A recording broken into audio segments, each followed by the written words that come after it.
Good morning students. बच्चों, हम आजकल जो टीईटी का सेकंड पेपर है उसके बारे में डिस्कस कर रहे हैं। तो सेकंड पेपर में मैंने आपको जो बाल विकास और शिक्षा शास्त्र आता है उसके जो 30 क्वेश्चंस हैं उसके अनसॉल्व्ड पेपर बना करके आपको दिया है। एक वीडियो उसकी बनाई है। दूसरी वीडियो में हमने जो भाषा प्रथम आता है उसमें मैंने हिंदी और अंग्रेजी दोनों आपको प्रैक्टिस करने के लिए उसकी अलग सी वीडियो बनाई हुई है। और आज की जो क्लास है उसमें भी हम क्या करेंगे, जो भाषा द्वितीय में हिंदी और इंग्लिश दोनों सब्जेक्टों को मैं आपके सामने दे दूंगी और आपको उनके आंसर स्वयं से लिखने हैं। ये आपके लिए एक प्रैक्टिस सेट के तौर पे है। इससे आपको आगे जो आने वाले एग्जाम्स हैं उनमें काफ़ी मदद मिलेगी। इससे आपको पैटर्न भी पता चल जाएगा और आपके पास ढेर सारे क्वेश्चंस भी अवेलेबल हो जाएंगे। तो क्वेश्चन नंबर 61 देखते हैं, भाषा द्वितीय हिंदी का क्वेश्चन नंबर 61 देखिए। भाषा की कक्षा में कौन सी शिक्षण युक्ति सबसे कम प्रभावी होती है? तो इसके जो 4 ऑप्शन दिए हुए हैं इसमें से आपको बताना है कि कौन सा ऑप्शन बिल्कुल सही होगा। और इनके जो आंसर्स हैं, इनके आंसर्स के लिए आप या तो आप कमेंट में इनके आंसर लिख दीजिए, मैं आपको चेक करके बता दूंगी कि आपने सही लिखा है या गलत लिखा है। या फिर आपके पास जो भी बुक अवेलेबल है वहाँ भी आपको ये क्वेश्चन मिल जाएंगे, वहाँ से भी आप अपने आंसर को चेक कर सकते हैं कि आपने सही किया है या गलत किया है। ठीक है, तो सेकंड 62 वाला क्वेश्चन देखिए, भाषा शिक्षण में पाठ्य पुस्तक। तो भाषा शिक्षण में जो पाठ्य पुस्तक होती है उसका क्या रोल होता है? वह साध्य है, साधन है, अनावश्यक है या एकमात्र संसाधन है? तो इन चारों में से आपको राइट आंसर पे टिक करना है।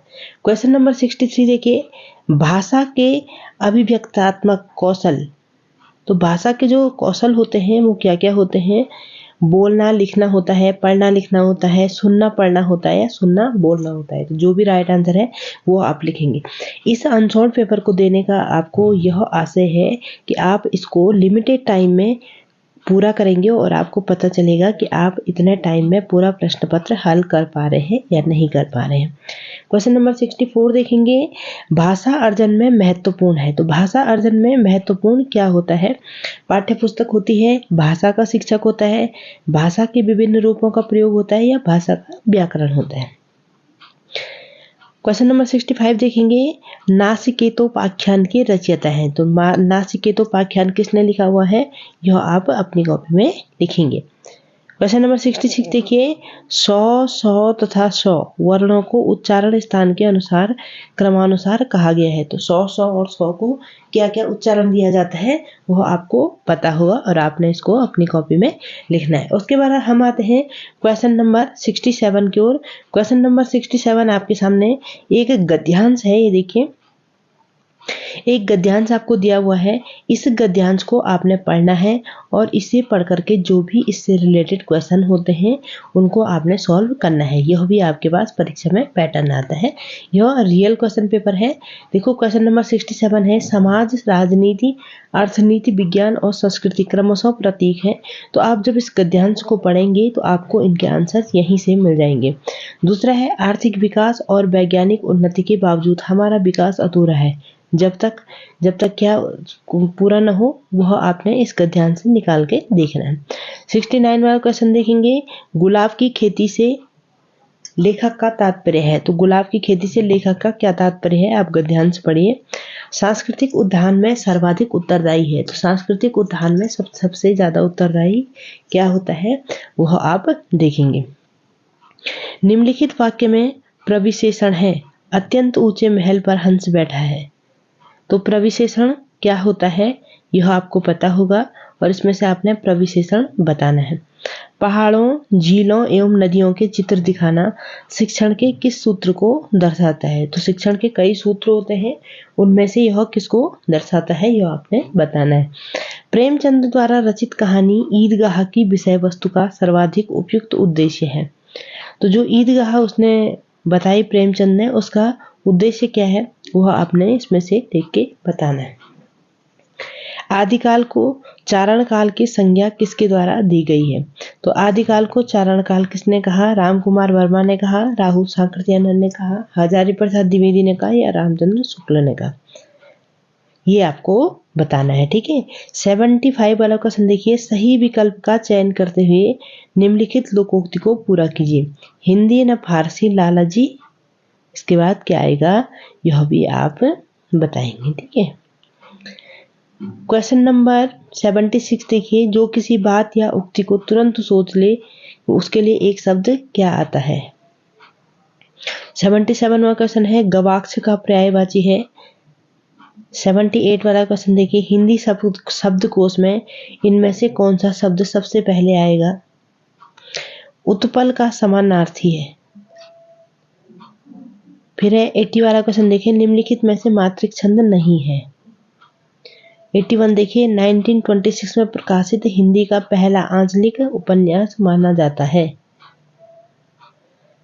फिर है, बोलने में भावों के अनुसार स्वर का जो उतार चढ़ाव आरोह अवरोह होता है उसे क्या कहते हैं। 83 वाला क्वेश्चन देखिए, कलयुग में अनेक विभीषण उत्पन्न हो गए हैं, रेखांकित शब्द में संज्ञा भेद है। अब देखिए, यहाँ पे फिर से आपके पास एक गद्यांश है और आपको 84 से 87 के क्वेश्चन इस गद्यांश को पढ़ के देने हैं। तो ये गद्यांश को पढ़ेंगे, आप पूरा गद्यांश पढ़ेंगे और उसके बाद इन क्वेश्चनों को हल करेंगे। पहला क्वेश्चन है, जनसंख्या वृद्धि किस प्रकार की समस्या है, तो यह आपको गद्यांश से मिल जाएगा। वैश्विक समस्याओं के समाधान के लिए आवश्यक है, तो ये इसका आंसर भी आपको गद्यांश से मिलेगा। अंतर्राष्ट्रीय संस्थाएं वैश्विक समस्याओं के निस्तारण में क्यों असफल हैं, इसको जब आप गद्यांश पढ़ोगे तो वहीं से आपको आंसर मिलेगा। और 87 वाला क्वेश्चन देखिए, लेखक की दृष्टि में समस्याओं के त्वरित समाधान का विकल्प हो सकता है, और इसका आंसर भी आपको गद्यांश से ही मिलेगा। उसके बाद देखिए, हिंदी साहित्य सम्मेलन प्रयाग के प्रथम सभापति कौन थे। 88 वाला क्वेश्चन है। 89 वाला क्वेश्चन है, अनुभव के आकाश में चांद किसकी काव्य रचना है। और 90 वाला क्वेश्चन है, सुमित्रा नंदन पंत को उनकी किस रचना के लिए ज्ञानपीठ पुरस्कार मिला था। तो यह है आपका द्वितीय प्रश्न पत्र। द्वितीय प्रश्न पत्र हिंदी और इंग्लिश दोनों आएंगे आपके पास, आपने उनमें से एक चुनना है। अगर आपने प्रथम भाषा हिंदी चुन ली है तो द्वितीय भाषा आपको इंग्लिश चुननी है। लेकिन यहाँ पे मैं आपको द्वितीय भाषा हिंदी और इंग्लिश दोनों बता रही हूँ, जिससे आपको प्रैक्टिस करने के लिए एक पेपर मिल जाए और आप अपनी प्रैक्टिस को अच्छे से आगे बढ़ा सकें, ठीक है। अब देखिए, सेकंड लैंग्वेज आपकी इंग्लिश आ गई है। इसमें क्या है, 61 से और 64 वाला क्वेश्चन देखिए। Question number 61 to 64, select the correct answer to the following question, choose the word of incorrect spelling. तो इनकरेक्ट स्पेलिंग की जो आपको वर्ड है जिसकी इनकरेक्ट स्पेलिंग है उसको आपने चूज करना है। क्वेश्चन नंबर 62 देखेंगे आप, identify the adverb in the given sentences. The wicked Naughty boy slapped the girl loudly. 63 वाला क्वेश्चन देखिए, select correct one word to substitute the underlined part of the following sentences. The devil is not be seen with human eyes. 64 देखिए, choose the correct word order. Correct word order choose करना है। उसके बाद आप देखेंगे question number 65 से 68 तक, read the passage given below and answer the questions that follow. तो पैसेज को पढ़ के आपने आंसर देने हैं 65 से 68 तक के। 65 का क्वेश्चन देख लीजिए, what message has been conveyed by the author in the passage. तो जो पैसेज है उसमें ऑथर ने कौन सा मैसेज आपको दिया हुआ है। Two silent points from Gandhi ji teaching to the peoples are. क्या कहा था गांधी जी ने, इसको आपको पैसेज पढ़ लेना है। What impact did Gandhi ji leadership have on the people and how did India gain there by. ये भी आप पैसेज से पढ़ लोगे। क्वेश्चन नंबर 68 देखिए, what sorry state of affairs is prevailing in the country today. Question number 69 से और 72 तक देखिए, read the passage given below and answer the question that follow by selecting the most appropriate option. फिर से आपको passage पढ़ना है और उससे रिलेटेड क्वेश्चन को करना है 69 से 72 तक। तो क्वेश्चन देखिए, 69 वाला क्वेश्चन देखिए, in self directed learning an individual तो इसमें क्या आएगा यह आप पैसेज पढ़ के देख लेंगे। There is need for self directed learning because, इसको भी आप जब पैसेज पढ़ोगे तो आपको आंसर आ जाएगा। The modern environment according to the author is, क्या होता है। और 72 है the synonym of the word diagnosing is, ये आप ढूंढ लेंगे। 73 वाला क्वेश्चन देखिए, which one of the following choices is consisted of a perfect language slot.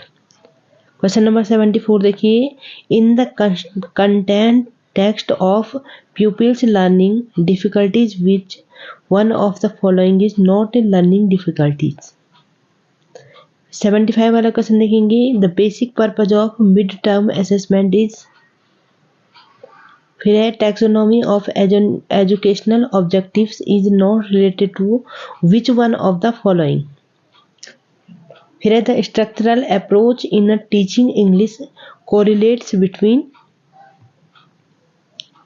Question number 78 देखेंगे, teaching skills are developed by using, जो भी है इनमें से राइट आंसर वो आप लिख लेंगे। ठीक है, डायरेक्शन देखिए 679 से और 81 के लिए, choose the correct pronoun to complete the sentence. The bubble burst, the gates made, फिर फिल इन द ब्लैंक्स है मैरी है। द जापानीज फीड, फिर बीच में फिल इन द ब्लैंक्स है चीफली ऑन राइस। फिर डायरेक्शन है 82 से 84 तक, चूज द करेक्ट ऑक्सिलरी और modal verb out of the given alternatives. When, फिर आप यहाँ पे फिल इन द ब्लैंक्स भरोगे, वी सी यू अगेन। 83 है यू, फिर फिल इन द ब्लैंक्स है improve your spelling and pronunciation. फिर 84 है आई, फिर आपको फिल इन द ब्लैंक्स भरना है live there when I was a boy. Question number 85 और 87 देखिए, 85 से 87, select the correct antonyms. Antonyms मतलब होता है opposite of meaning of the following. India got freedom on August 15, 1947। ठीक है, फिर है we must accept good wishes of your elders. Hindu teachers gave us important assignment today. Hindi teachers, sorry 87 में question देखिए, Hindi teacher gave us important assignment today. फिर है in question 88, select the most appropriate word to fill in the blanks in the given sentences.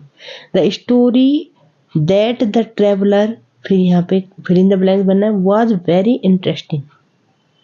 फिर देखिए question number 89 और 90, in question 89 and 90 select the word with correct spellings for filling in the blanks in the following sentences. Please give me, यहाँ पे आपने fill in the blanks बनना of white paper. फिर है my friend and I have, फिर यहाँ पे भरेंगे और फिर लिखेंगे हॉबीज। तो ये था आपका लैंग्वेज सेकंड का पेपर। लैंग्वेज सेकंड में मैंने हिंदी और इंग्लिश दोनों का पेपर आपको प्रोवाइड करा दिया है। ये प्रैक्टिस सेट आपको अपने आप से सॉल्व करना है और इसको सॉल्व करने के बाद आपने देखना है कि आपने किसको कितने मिनट में सॉल्व किया है।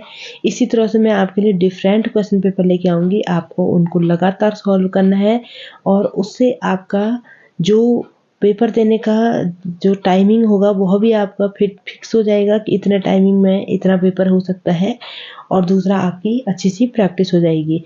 क्योंकि जो बुक्स होती है उसमें क्वेश्चन थोड़ा अलग से होते हैं, जबकि जो पेपर्स रियल पेपर है जो आपके सामने उसके क्वेश्चन थोड़ा हट के होते हैं। तो लगातार इन पेपरों को सॉल्व करते रहिए जो भी पेपर मैं आपके लिए लेके आ रही हूँ, और इससे आपकी तैयारी और भी बेटर हो जाएगी। तो आज के लिए इतना ही क्लासेस।